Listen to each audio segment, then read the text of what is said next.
মোবাইলের ডিসপ্লে বন্ধ রেখে ভিডিও করতে পারবেন, ফলে কেউ বুঝতে পারবে না আপনি মোবাইল দিয়ে ভিডিও করছেন। আশা করি এই অসাধারণ কাজটি আজকের ছোট্ট ভিডিওটি দেখে শিখে নেবেন। আমার মোবাইলে কিন্তু ভিডিও রেকর্ড হচ্ছে, আপনি হয়তো বুঝতে পারছেন না। মোবাইলের স্ক্রিনটি যদি লক করে দেই তাহলেও কিন্তু ভিডিও রানিং অবস্থায় থাকবে, ভিডিও কিন্তু এখনো হচ্ছে।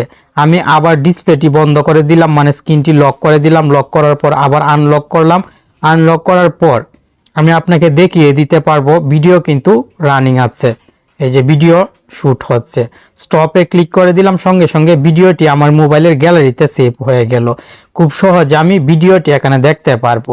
আপনার কাছেও হয়তো মনে হয়েছে অডিও রেকর্ড হচ্ছে, কিন্তু মোবাইলে কিন্তু ভিডিওই রেকর্ড হচ্ছে। এভাবে আপনি খুব সহজে মোবাইলে প্রয়োজনের সময় ডিসপ্লে বন্ধ রেখে, মানে ডিসপ্লে লক করে রেখেও ভিডিও করতে পারবেন। এই অসাধারণ কাজটি করার জন্য প্লে স্টোর থেকে ব্যাকগ্রাউন্ড ভিডিও রেকর্ডার এই লোগোর অ্যাপটি ইনস্টল করে নেবেন। লোগোটি ভালোভাবে দেখে রাখুন, কারণ এই নামে অনেক অ্যাপ প্লে স্টোরে পাওয়া যায়, সব অ্যাপ থেকে ভালো সার্ভিস পাবেন না, তাই এই লোগোর অ্যাপটি ইনস্টল করে নেবেন।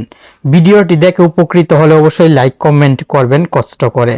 অ্যাপটি ওপেন করার পর উপরের দিকে চাপ দিবেন, সেভে কিছু অ্যালাউ দিতে হবে। মোবাইলের প্রত্যেকটি অ্যালাউ আপনি দিয়ে দিবেন, অ্যালাউ অলে চাপ দিবেন।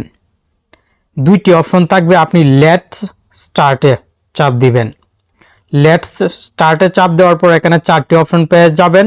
ভিডিও রেকর্ডারে চাপ দিবেন, আপনার সামনে এরকম অপশন চলে আসবে।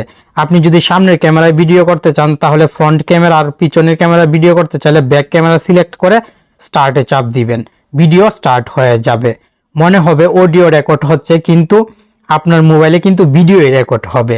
মোবাইলের স্ক্রিনটি এখন লক করে দিতে পারবেন, মোবাইলের যে কোনো কাজ করতে পারবেন, ভিডিও কিন্তু রানিং অবস্থায় থাকবে।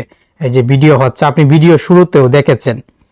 স্টপে ক্লিক করলে স্টপ হয়ে যাবে। আপনি ব্যাকে চলে আসার পর এখান থেকে সেভড রেকর্ডার এই অপশনে ক্লিক করে ভিডিও দেখে নিতে পারবেন, যে ভিডিওটি আপনি মোবাইলের স্ক্রিন লক করে করেছেন। আশা করি এই সহজ টেকনিক ব্যবহার করে খুব সহজে মোবাইলের ডিসপ্লে বন্ধ রেখেও ভিডিও করতে পারবেন। ধন্যবাদ।